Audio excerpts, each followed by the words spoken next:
आज के इस वीडियो में हम कक्षा 6 के विज्ञान से अध्याय 11 जिसका नाम है सजीवों में अनुकूलन, तो इसके सभी प्रश्न एवं उत्तर को हम बतलाएंगे। तो आप लोग वीडियो को शुरू से लेके अंत तक देखिए और चैनल पे नए तो चैनल को सब्सक्राइब करके घंटी को बजा दीजिए।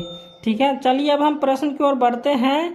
तो इसका पहला प्रश्न बता देते हैं, कॉपी पे हम लिख दिए हैं। यहाँ पे इसका पहला प्रश्न है, सजीवों के वास स्थान से आप क्या समझते हैं?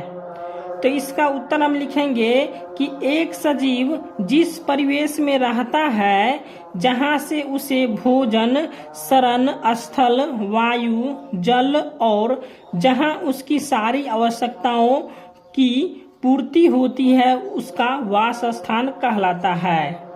तो सजीवों का वास स्थान, जैसे आप सजीव हुए तो आपका भी वास स्थान होगा। ठीक है, तो उसी प्रकार पशु पक्षी का भी वास स्थान होता है। ठीक है, अब यहाँ पे दूसरा प्रश्न है, ऊंट रेगिस्तान में जीवन यापन के लिए किस प्रकार अनुकूलित हैं? तो इसका उत्तर लिखेंगे कि ऊंट रेगिस्तान में जीवन यापन के लिए निम्न प्रकार से अनुकूलित हैं।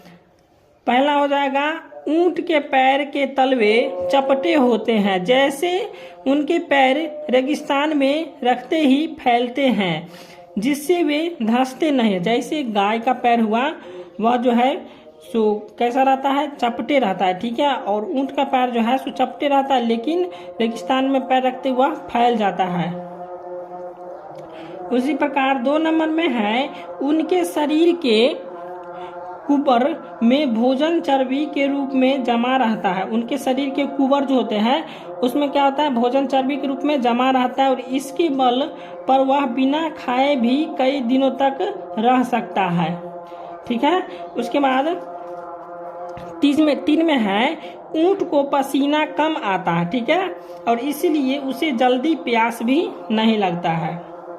उसके बाद 4 में है, ऊंट के पलकों में लंबे बाल होते हैं जो उन्हें रेत और मिट्टी से बचा लेते हैं। यानी कि ऊंट की जो पलकें होती हैं उसमें बाल होते हैं लंबे लंबे, वो जो क्या होता है कि रेत जब उड़ता है और मिट्टी जब उड़ता है तो क्या होता है कि उसके जो है लंबे लंबे बाल, जो पलक में जो लंबे लंबे बाल होते हैं वह रोक लेता है। ठीक है, तो इसलिए यहाँ पे ये लिखा हुआ है कि उन्हें रेत और मिट्टी से बचा लेते हैं।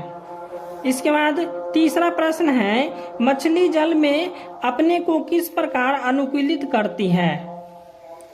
तो इसका उत्तर लिखेंगे, मछली की शारीरिक संरचना उसे जल में अनुकूलित करती है।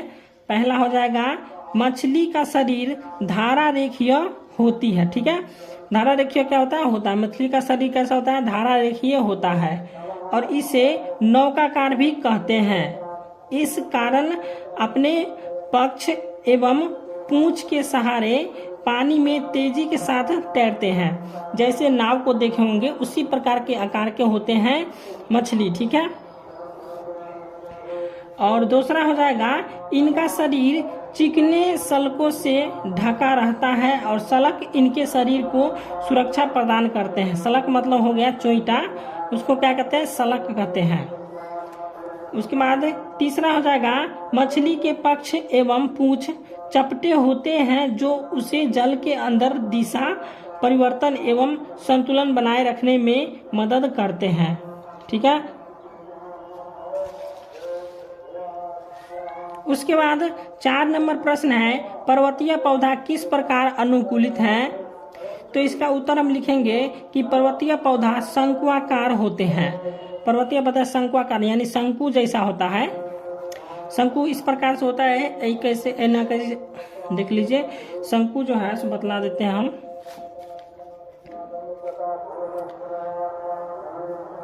देख लीजिए, शंकु इस प्रकार से होता है, ऐसे कर लेंगे, ऐसे कर लेंगे, फिर ये हो जाएगा, इस प्रकार से हो जाएगा, ये हो जाएगा शंकु। ठीक है, तो यही हो गया, शंकुआकार होता है तथा इसकी शाखाएं जो है सो तिरछी होती है और इसे वर्षा का जल एवं बर्फ आसानी से नीचे की ओर खिसक जाता है और इसी प्रकार पर्वतीय पौधा अनुकूलित रहते हैं।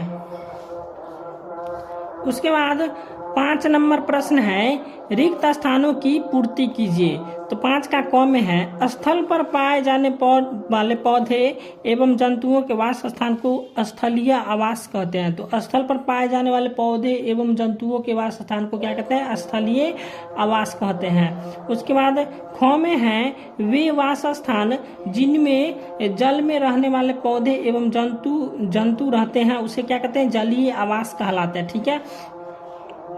उसके बाद ग में है, याक का शरीर लंबे बालों से ढका होता है। उसके बाद घ में है, मछली का शरीर अभी बतलाए थे कैसा होता है? धारा रेखीय होता है और जिससे वह जल में आसानी से तैर सकती है।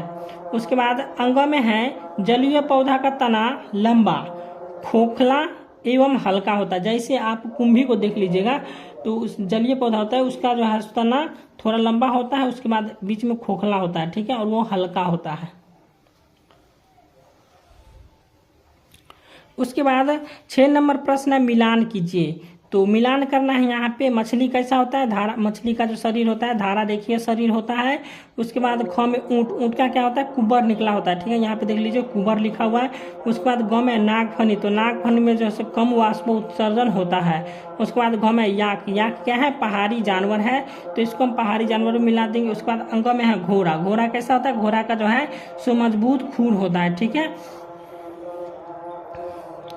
उसके बाद 7 नंबर प्रश्न है, सही विकल्प चुने। तो यहाँ पे क में है, ऊंट निम्न परिवेश में पाए जाने वाला जंतु है। तो ऊंट कहाँ पाया जाता है? मरुस्थलीय में पाया जाता है। तो इसका हो जाएगा ऑप्शन नंबर 3। उसके बाद ख में है, धारा रेखीय शरीर होता है। तो धारा रेखीय शरीर कैसा होता है? मछली का होता है। धारा रेखीय शरीर किसका होता है? मछली का होता है। यहाँ पर हो जाएगा मछली का। उसके बाद ग में है, हमें श्वास लेने में कठिनाइयाँ होती है। तो हमें श्वास लेने में कठिनाई क्या होती है? पर्वतीय क्षेत्र में, यानी कि जब हम ऊपर चढ़ते हैं तो वहाँ पे वायु कम मिलता है। ठीक है। इसलिए वहाँ पे जो है सांस लेने में कठिनाई होती है। उसके बाद घ में है, घास स्थल अथवा वनों की शक्तिशाली जंतु है शेर। वनों का शक्तिशाली जंतु कौन है? शेर है, जो कि सभी जानवरों को मार के खा जाता है। उसके बाद अंग में है, जलकुंभी पाया जाता है। जलकुंभी कहाँ पाया जाता है? जल में। यह जो है खोखला भी होता है